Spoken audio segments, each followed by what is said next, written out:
dibunuh tanpa hak atau dengan melawan hukum, atau dalam bahasa yang umum dengan sewenang-wenang, itu pantas dan harus diusut sampai tuntas, dan pelakunya maupun yang melakukan peserta melakukan pembunuhan maupun yang memerintahkannya harus dihukum dengan seberat-beratnya, tanpa mengecilkan komandan-komandan danjen-danjen yang lain. Pada saat disebut namanya biasa-biasa aja, tapi pada saat disebut danjen kesekian, Mayor Jenderal TNI Prabowo Subianto, wah gegap gempita anggotanya menyambut itu, tepuk tangan, menunjukkan betul-betul dia meninggalkan kesan-kesan yang baik di Kesatuan Republik. Bisa saja beliau punya strategi tertentu, karena kita tahu bagaimanapun dia punya kedekatan juga dengan presiden sebelumnya. Kemudian juga wakil presidennya adalah anak dari presiden sebelumnya. Mungkin beliau punya strategi tertentu, tapi harapan kita juga waktu itu jangan terlalu lama. Lebih cepat lebih baik, sebelum bangsa ini akan semakin rusak gitu.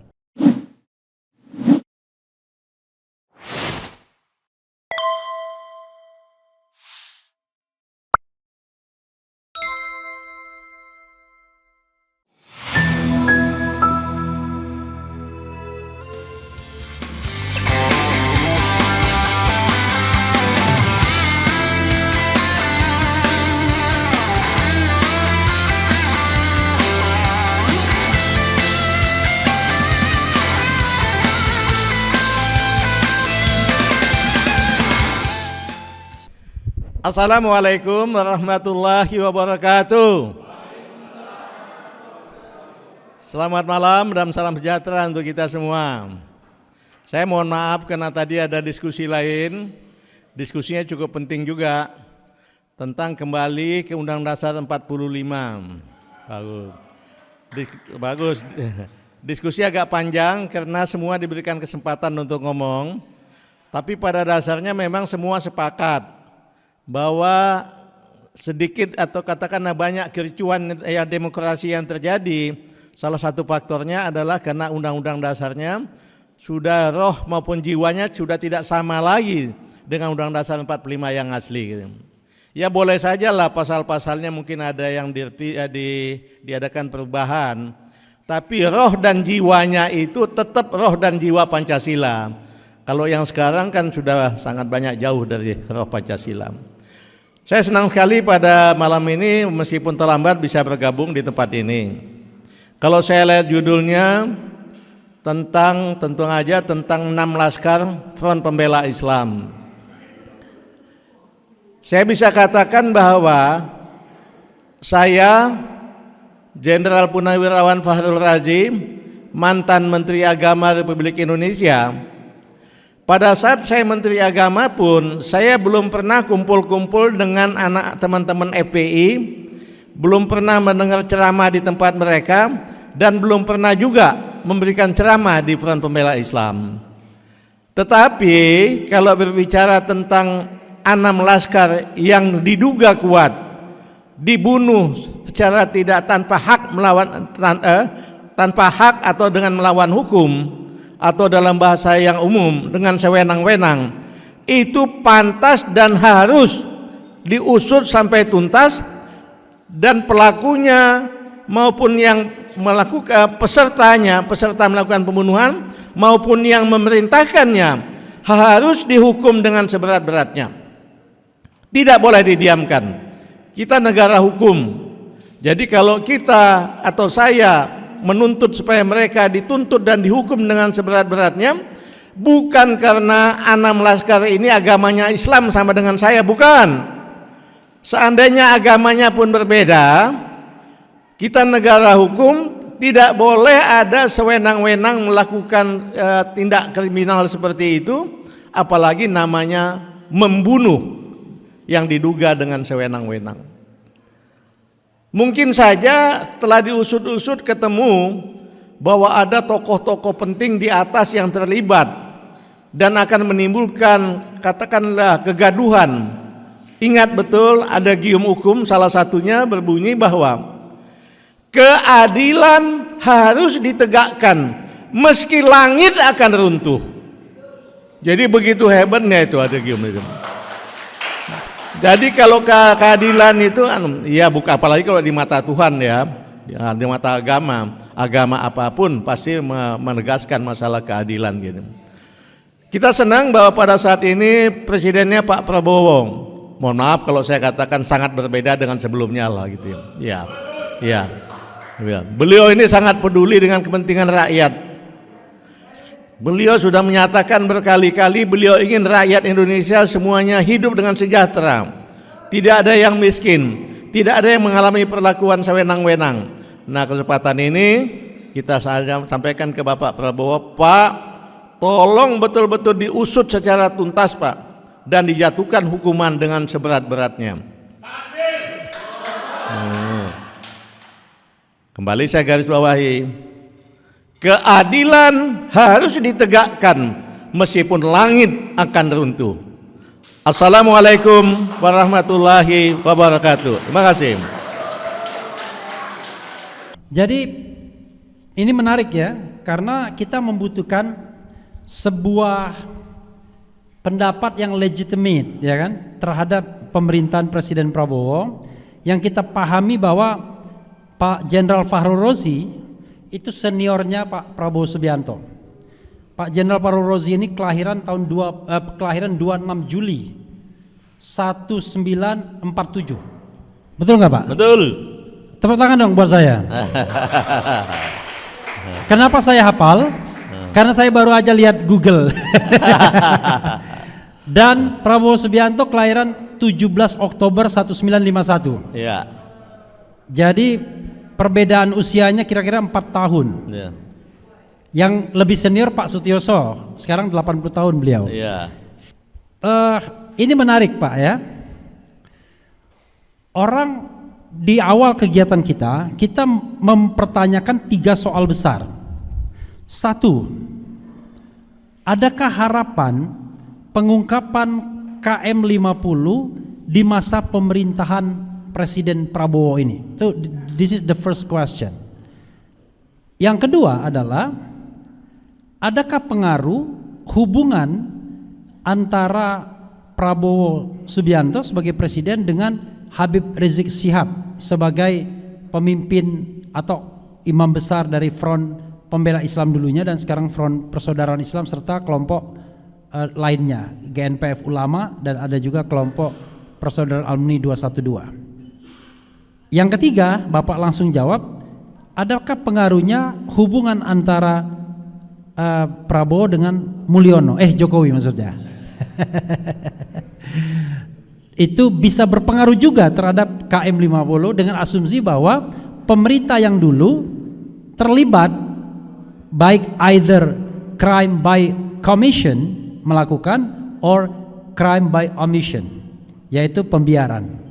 Kalau TNI itu tahu betul yang namanya crime by commission, crime by omission, karena biasanya kalau kita bicara pelanggaran HAM selalu terkait dengan soal-soal perang dan lain sebagainya, ya, war crime, kemudian ada crime of aggression, kemudian ada genocide, ada crime against humanity sebagai sebuah kejahatan HAM berat di ICC, International Criminal Court. Kita tahu Netanyahu sudah diperintahkan untuk ditangkap oleh ICC.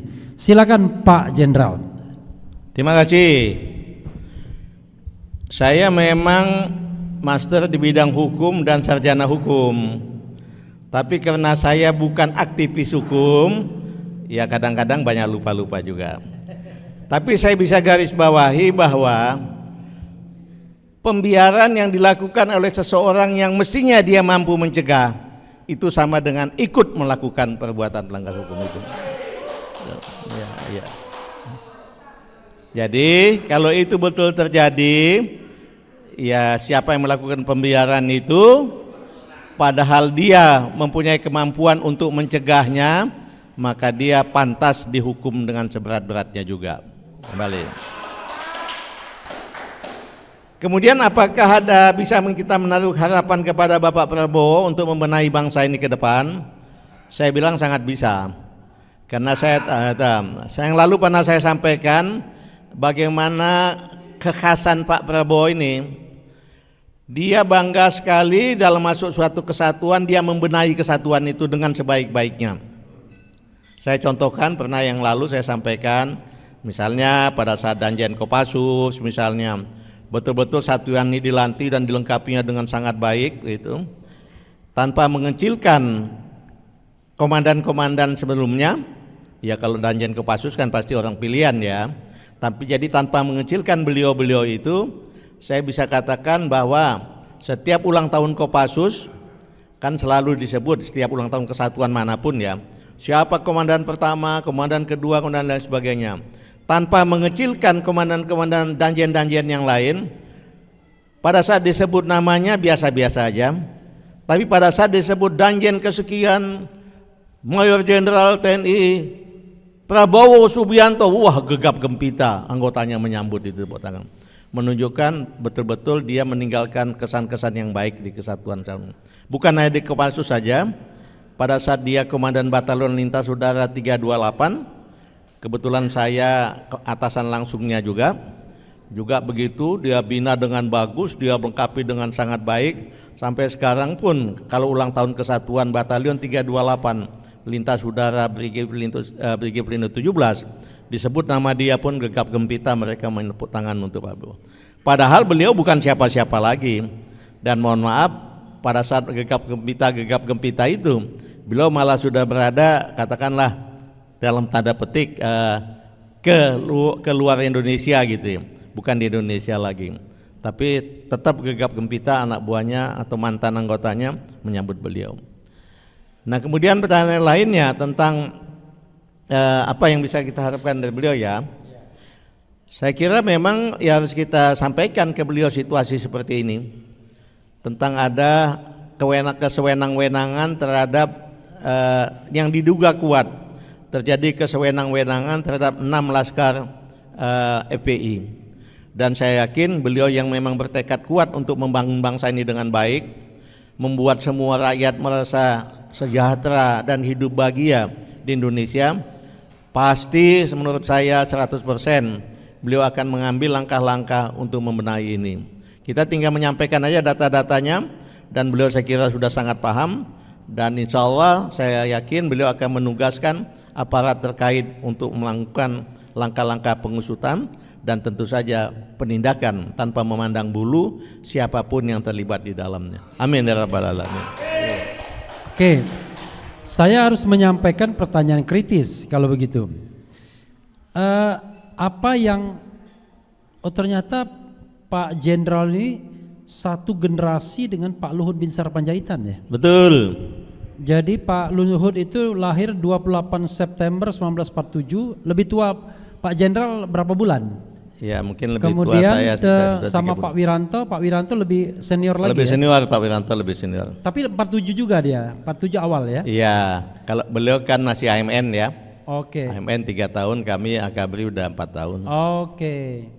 Jadi pertanyaannya adalah yang disampaikan Pak Jenderal itu harapan atau persoalan statement etis seorang senior, atau memang sebuah keyakinan bahwa Pak Prabowo memang pasti akan melakukan proses pengungkapan kasus ini seadil-adilnya, setransparan mungkin. Karena latar belakangnya sederhana, kasus ini kasus yang sangat janggal. Saya sebagai orang hukum cuma geleng-geleng kepala bagaimana hukum ditelanjangi di depan mata. Ini mohon maaf Pak, seperti kita melihat orang mencuri di depan kita, kita tahu dia mencuri tapi dia dengan santainya mengatakan tidak mencuri, padahal kita melihat dengan mata kepala sendiri. Nah, saking transparannya. Tapi tiba-tiba Pak Jenderal mengatakan Pak Prabowo akan mengungkapkan ini. Silakan Pak. Ya sebagaimana saya katakan tadi, beliau betul-betul punya tekad untuk menjadi presiden yang sesungguhnya buat bangsa Indonesia ini. Beliau diberikan kepercayaan, dia mohon maaf beliau sudah gagal 3 kali menjadi presiden. Saya kira beliau ingin menunjukkan harus menunjukkan dan ingin menunjukkan kepada rakyat Indonesia bahwa saya ini Prabowo betul-betul 3 kali ingin jadi ikut kompetisi untuk jadi wakil presiden sebelumnya dan jadi calon presiden, betul-betul untuk membenahi bangsa ini agar menjadi bangsa Indonesia yang baik sebagaimana yang dicita-citakan oleh pendiri bangsa ini. Kedua, saya memang dalam kapasitas dua-duanya, baik sebagai pernah menjadi atasannya, pernah menjadi temannya yang sama-sama pendidikan sekolah. Saya pernah sampaikan bahwa kami pernah bersama bertiga mengikuti pendidikan jangka pendek intelijen di Hawaii. Saya pimpinannya, beliau salah satu yang sama-sama dengan saya. Bahasa Inggris saya tidak sebaik Prabowo pasti. Beliau sangat membantu saya dalam melakukan kepemimpinan saya pada saat kami mengikuti pendidikan pendek intelijen di Hawaii, Amerika. Satunya lagi siapa Pak? Bertiga ini? Ada satu lagi ya dari Kopassus juga, tapi udah meninggal, saya tidak ingin sebut namanya. Oke. Sudah meninggal sekarang. Iya. Jadi betul-betul kami sama-sama, saya paham beliau sebagai atasan dan sebagai yang pernah menjadi atasannya di dalam kepemimpinan. Dan dalam pergaulan pun saya paham sekali tentang Prabowo ini. Ya, tiap orang pernah melakukan kesalahan, dan kesalahan itu pun pada saat disampaikan ke kami karena cintanya kepada Indonesia, yang dia anggap bahwa itu yang dia lakukan betul-betul bisa membuat Indonesia menjadi lebih baik meskipun itu salah, dan itu telah diberikan hukuman yang sepantasnya buat dia. Jadi kalau saya yakin sebagai atasan dan sebagai yang pernah menjadi atasannya dalam kepemimpinan di TNI, dia akan melakukan hal yang terbaik untuk membangun bangsa ini ke depan. Terima kasih. Itu pernah nggak direct satu batalion atau satu institusi?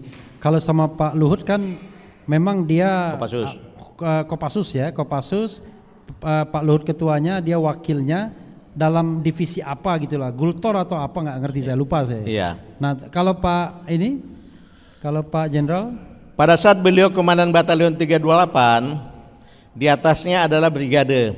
Batalion ini adalah bawahannya brigade. Saya wakil komandan brigade pada saat itu. Di dalam brigade namanya kepala staf brigade. Bukan komandan brigade, tapi saya kepala staf brigade atau sama dengan wakil komandan brigade.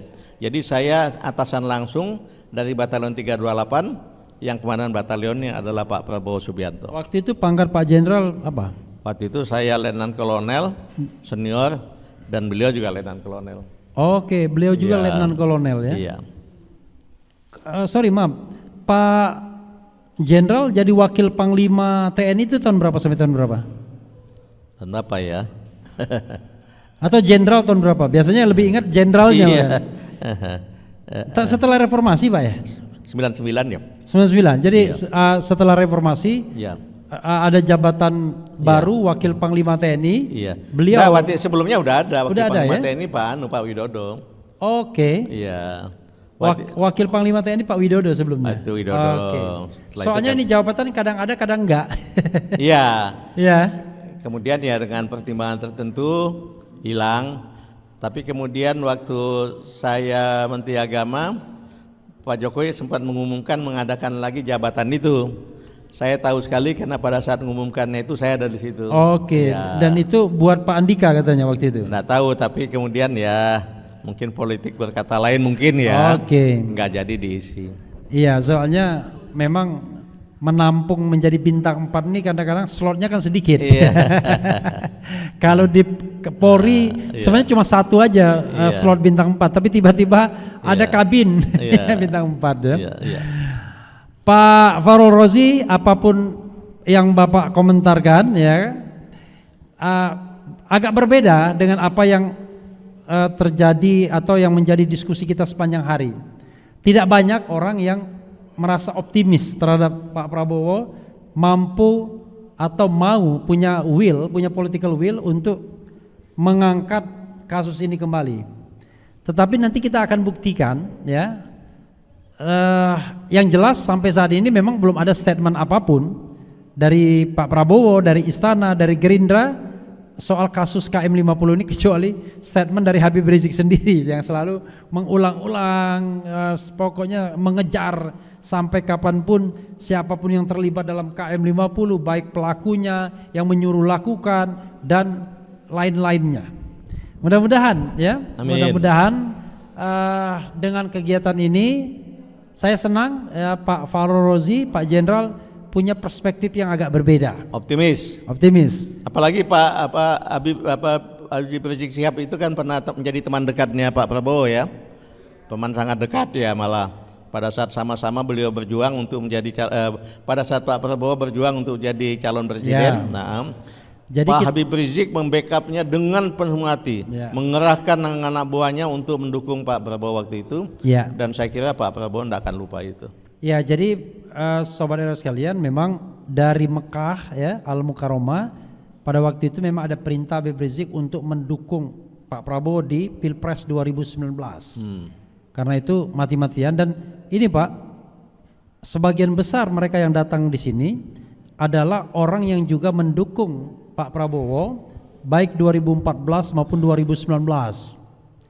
Tetapi seperti Pak Jenderal juga 2024, mereka ini rata-rata pendukung Anies Baswedan. Ya.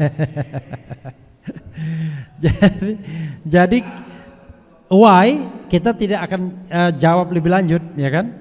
Apakah karena Prabowo-nya berubah, ataukah ada barang yang lebih baik? Kalau kata Bahlil kan, barang itu lebih baik misalnya, kita tidak tahu. Tetapi intinya adalah bahwa people change, ya kan? Dan waktu juga tidak bisa sama seperti dahulu, ya kan? Closing statement Pak Jenderal buat sobat era sekalian dan kawan-kawan kita, baik yang sudah pulang maupun yang masih ada di sini. Ya, kita punya keyakinan untuk Pak Prabowo untuk melakukan hal yang terbaik buat bangsa ini. Amin. Dan kewajiban kita adalah membangun kondisi yang mendorong beliau untuk lebih cepat mengambil sikap sebagaimana yang dia sampaikan pada saat pelantikannya menjadi calon presiden pada saat dilantik sebagai presiden pada tanggal 20 Oktober yang lalu. Kembali, kewajiban kita mendorong beliau agar lebih cepat mengambil sikap yang sama dengan itu. Bisa saja beliau punya strategi tertentu, karena kita tahu bagaimanapun dia punya kedekatan juga dengan presiden sebelumnya. Kemudian juga wakil presidennya adalah juga adalah anak dari presiden sebelumnya. Mungkin beliau punya strategi tertentu, tapi harapan kita juga waktu itu jangan terlalu lama. Lebih cepat, lebih baik sebelum bangsa ini akan semakin rusak gitu. Itu harapan kita pada Pak Prabowo. Tapi kami semua yakin Bapak mampu dan akan melaksanakan tugas Bapak selaku Presiden Republik Indonesia dengan sebaik-baiknya, memihak kepada rakyat bagi sesuai dengan tujuan kemerdekaan yang dirumuskan oleh pendiri Republik ini. Salah satunya yaitu betul sesuai dengan sila-sila Pancasila. Jangan sampai ada hal-hal yang melanggar keadilan buat bangsa ini. Amin. Kembali saya garis bawahi, ada hukum salah satunya mengatakan keadilan harus ditegakkan meskipun langit akan runtuh.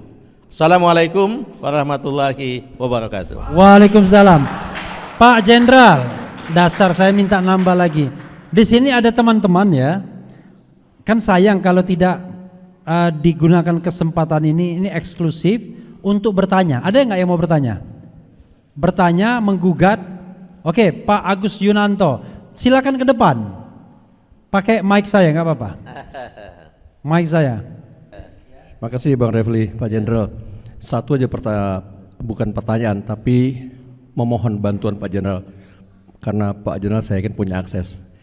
Kita masih punya upaya di samping internal di kita, di teman-teman dan Pak Prabowo tentu saja, upaya melaporkan kejadian ini kepada PBB di Jenewa. Dulu tahun 2020 kalau nggak salah, salah seorang teman saya di Zurich melaporkan kasus ini ke PBB dan ditanggapi.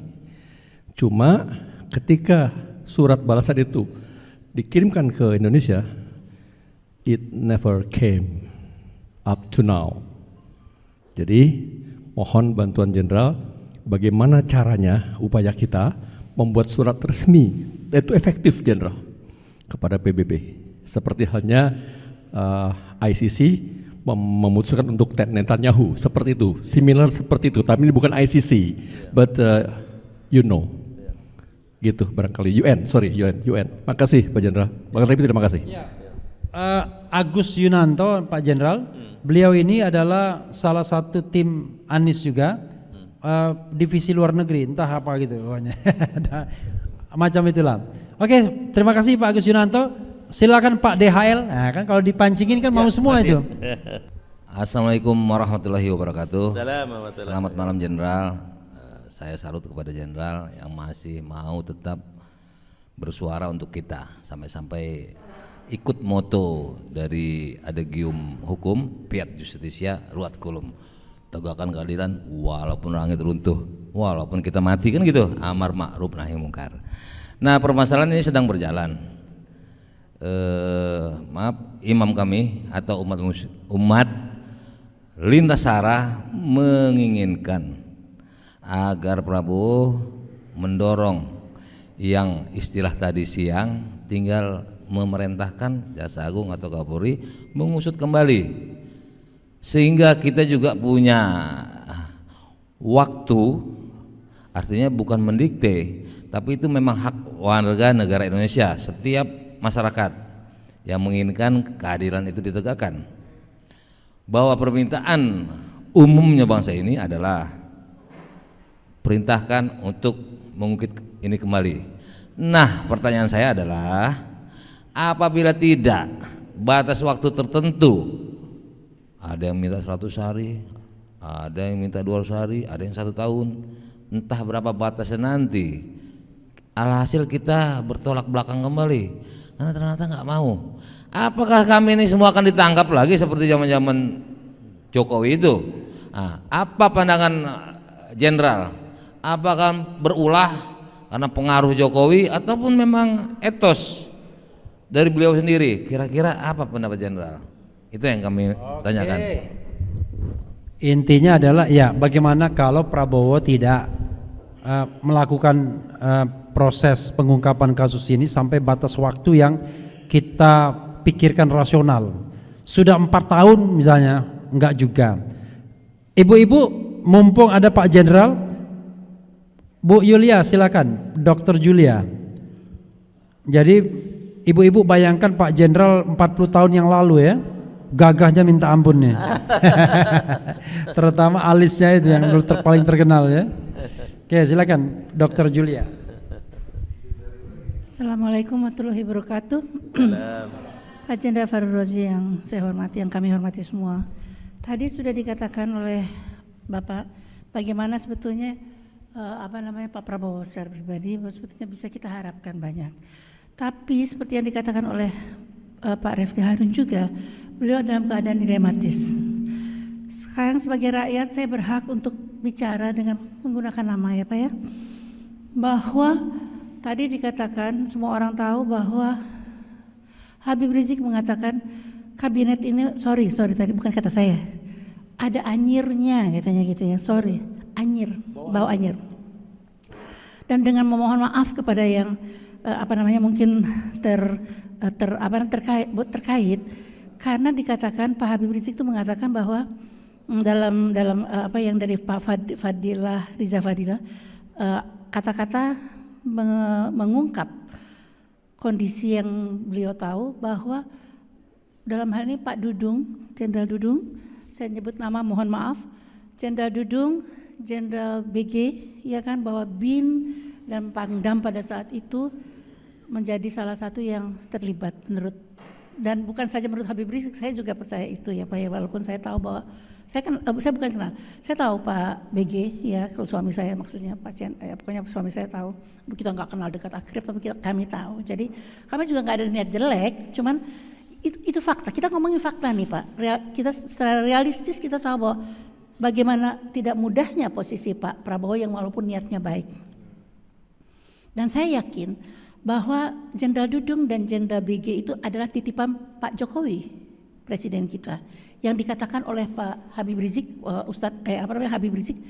Justru mohon maaf nih Bapak ya, saya bicara sama Bapak nggak apa-apa ya, saya curhat nih kepada Bapak ya Pak ya, saya menghormati posisi Bapak juga sebagai Jenderal, tapi biarkan saya rakyat mencurahkan bahwa Bapak tidak mau berkomentar juga tidak apa-apa ya Pak ya, saya hanya ingin menyampaikan bagaimana tidak mudahnya kondisi kita untuk memperjuangkan KM 50 karena ada titipan Pak Jokowi yang dianggap oleh Pak Habib Rizik.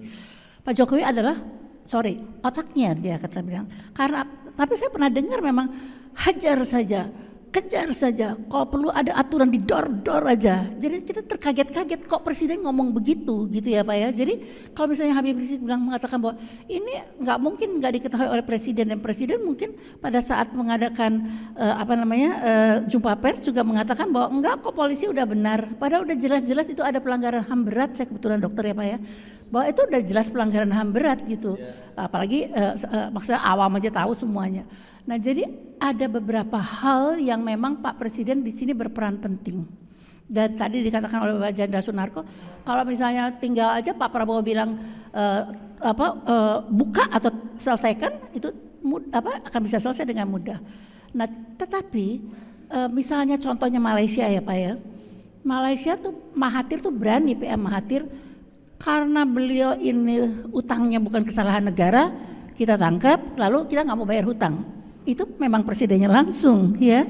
Nah, saya tidak tahu posisi Pak Prabowo seberapa jauh dalam kondisi yang berat seperti ini. Karena saya melihat ada niat baik dari Pak Prabowo, sebetulnya saya ingin membantu Pak Prabowo. Ada beberapa alternatif Bapak. Ya, saya yakin betapa sakitnya keluarga dan Pak Habib Rizik dengan kematian secara biadab itu. Jadi mereka ingin menegakkan menegakkan keadilan sampai kapanpun, katanya begitu. Hanya saya juga realistis mengatakan bahwa kondisinya berat sekali karena semua diselesaikan secara politik oleh mereka, sehingga kita kesana nggak nembus ke sini, nggak nembus ke situ, tapi kita tetap berjuang. Kita bilang begitu karena kondisinya sudah sangat berat. Cuman kalau kita beramar ma'ruf nahi mungkar ya nggak bisa, katakan benar adalah benar, salah adalah salah. Jadi walaupun keadaannya berat seperti itu, namun kita tetap berusaha terus. Hanya bagaimana? Ada salah satu alternatif Pak, ya nggak enak didengarnya sama Pak Habib, saya dekat dengan keluarga Habib Rizik, saya cukup dekat, bahwa Pak Habib akan terus mengejar. Keluarga juga berharap begitu. Saya tadi bicara sama Pak Refli Harun, gimana secara ada di kita tuh islah perdamaian dengan fidyah atau tidak dengan fidyah. Beliau mengatakan dari sudut pandang pelanggaran HAM berat itu harus ada pengakuan dari kalau kita mau damai pun, kita maafkan pun, harus ada pengakuan bahwa memang mereka melakukan kesalahan. Sementara kan tidak mau mengakui, mungkin kemungkinan besar. Dan keluarga Habib Rizik pun mengharapkan kita mau maafin kalau dia ngaku. Jadi terjadilah sesuatu hal yang sangat sulit untuk dipertemukan. Jadi sebetulnya kalau menurut kita, jadi dari dalil kita dalam agama, kita boleh balas secara hukum yang setimpal, mulut dengan mulut, hidung dengan hidung. Hanya kalau kau memaafkan karena Allah maka itu lebih baik, dikatakan begitu.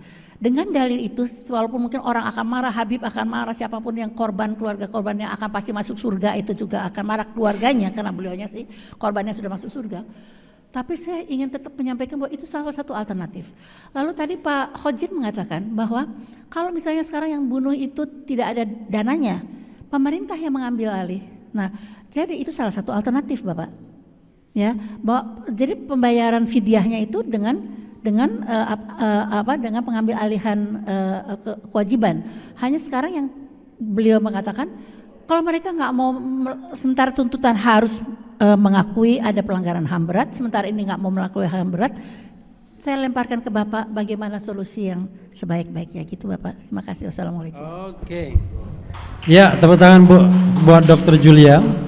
Saya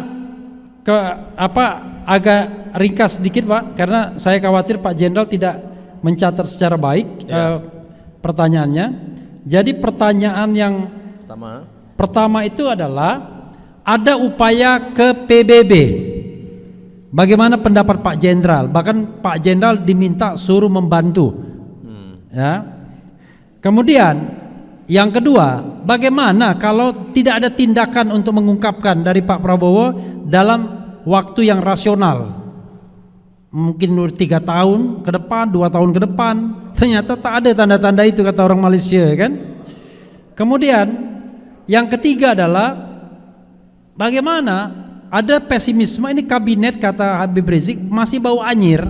Orang-orang yang terlibat dalam KM 50 itu masih ada di kabinet sekarang tanpa harus menyebut nama siapa, dalam imajinasi publik si ono, si ini dan lain sebagainya. Nah, yang terakhir, yang keempat, bagaimana kalau islah? Nah, cuma ketika dia ngomong sama saya bilang, Pak, dalam HAM itu kalau kita mau islah boleh, tapi yang namanya forgive boleh but not forget. Karena itu harus telling the truth. Itulah yang namanya rekonsiliasi, itu pengungkapan kebenaran, dimaafkan, baru kemudian kompensasi. Tapi mekanisme itu seharusnya sudah ada di dalam yang namanya Komisi Kebenaran dan Rekonsiliasi yang unfortunately dibatalkan oleh MK, Pak, tahun 2006 akhir. Silakan Pak Jenderal jawab 4 persoalan ini. Terima kasih. Kalau ngajukan ke PBB, katakanlah ini sudah diusahakan di dalam ini sama sekali tidak ada langkah-langkah untuk mengambil tindakan hukum. Ngajukan ke PBB saya kira itu hak setiap orang. Dan PBB itu tidak menerima pengajuan harus diadukan secara resmi oleh negara yang bersangkutan. Tidak mungkin dong. Oleh kebanyakan kejahatan negara kok. Tidak mungkin negara ngadukan ke PBB. Jadi biasanya mengadukan itu organisasi-organisasi tertentu atau kelompok-kelompok mereka sendiri yang merasa dirugikan. Dan pasti nanti kalau memang itu dipandang worth it, pasti mereka ngirim tim. Dan menurut saya kalau memang situasinya seperti itu, saya tidak menganjurkan, tapi dia juga tidak melarang. Menurut saya hak setiap orang untuk melakukan itu. Kita biasa berkali-kali tugas-tugas operasi ya. Kadang-kadang musuh yang kita kenal sudah sempat membunuh banyak orang, pada saat kita tangkap kita koordinasi, ini perlu dibunuh, kayaknya buat apa sih dibunuh gitu ya. Nah, kadang-kadang nggak masuk akal kita tentang 6 laskar ini. Kesalahannya apa sih pakai dibunuh gitu? Jadi seperti orang ketakutan sendiri. Itu ciri-ciri manusia yang tidak punya akal sehat dan rasa takut yang berlebihan. Jadi kalau menurut saya ini pantas betul memang untuk kita minta diusut tuntas gitu. Kita tahu juga, kita katakanlah diri kita aja ya. Ada teman melakukan kesalahan, kita mengungkap nggak enak ya, tunggu aja orang lain yang menyampaikan, baru kita kasih kesempatan untuk dilakukan pemeriksaan. Menurut saya ya kira-kira Pak Prabowo mungkin seperti itu. Menurut saya kira-kira ya. Ada temannya, katakanlah temannya terlibat dalam begini, aku yang nyodorkan kurang enak kira-kira gitulah. Tunggu aja mereka yang merasa dirugikan menuntut. Nah, menurut saya oleh sebab itu yang merasa dirugikan jangan sampai bosan-bosan melakukan penuntutan menurut saya ya. Terus saja maju gitu ya. Iya, supaya beliau iya. Nanti kan mungkin akhirnya di penghujungnya beliau mengatakan, saya silakan aja kalau cara hukum saya nggak akan ikut-ikut. Menurut hukum, menurut konstitusi juga itu di luar kewenangan presiden. Presiden nanti pada amnesti, abolisi dan lain sebagainya itu, bukan ikut campur masalah hukum. Dan kita dorong aja Pak Prabowo untuk melakukan langkah-langkah seperti itu. Nah, tadi yang tentang masalah kok penjabat-penjabat itu masih ada juga di dalam pemerintahan.